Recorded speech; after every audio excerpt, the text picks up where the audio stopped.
আমাদের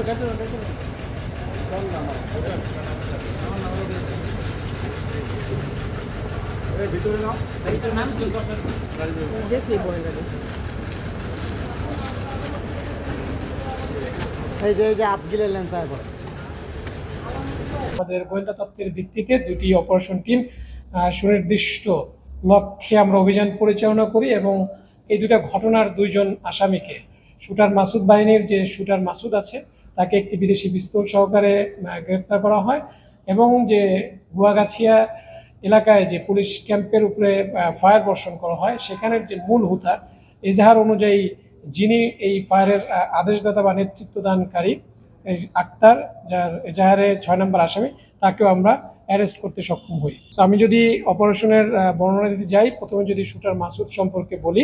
শুটার মাসুদের গ্যাংয়ে প্রায় 8 থেকে 9 জন সদস্য আছে এবং প্রত্যেকে অস্ত্রধারী বলে আমরা জানি এবং প্রাথমিক জিজ্ঞাসাবাদে সে বলেছে এবং তাকে আমরা গতকাল একটি বিদেশি অস্ত্র সহকারে অ্যারেস্ট করি এবং সে এলাকায় একজন মাদক ব্যবসায়ী, ডাকাত, ছিনতাইকারী এবং এই যে কিশোর গ্যাং টাইপের যে মহড়াগুলা বা মব সৃষ্টি করে যে চাঞ্চল্য সৃষ্টি করা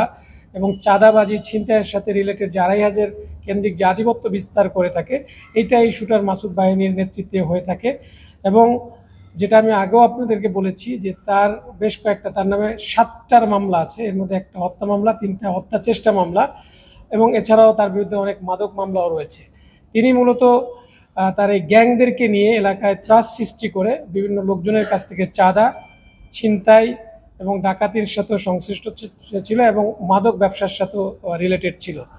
তার গ্যাংয়ের আরও কিছু সদস্য ছিল, আমরা যখন অভিযান পরিচালনা করি আমরা তাকে ধরতে পারি এবং আরও কয়েকজন, তার তথ্যের ভিত্তিতে আরও বেশ কয়েকটা জায়গায় আমরা অভিযান পরিচালনা করি, যেখান থেকে আমরা বিপুল পরিমাণ বিদেশি মদ এবং ইয়াবা এবং মাদক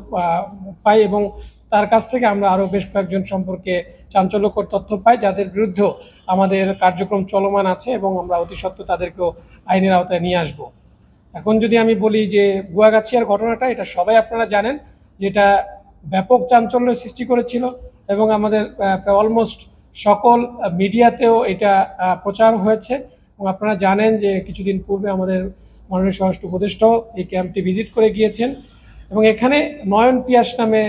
একটা নৌ ডাকাত দল, যাদের নামে এই ডাকাত দলটা পরিচালিত হয়, বাট বিহাইন্ড দ্য সিন যারা মূলত মদত দিয়ে থাকে, তার মধ্যে একজন হচ্ছে রিপন, আক্তার, লালু ডাকাত নামে একজন আছে। তো এদের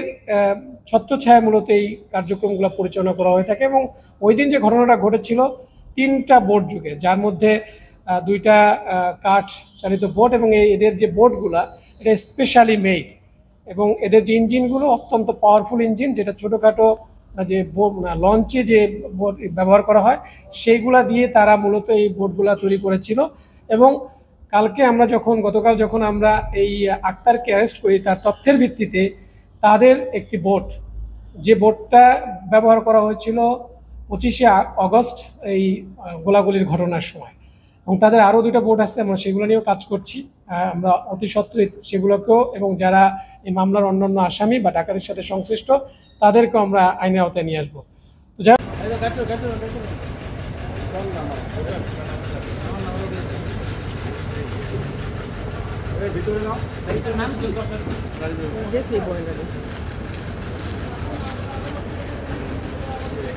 এই যে আপ গিলে লেন্স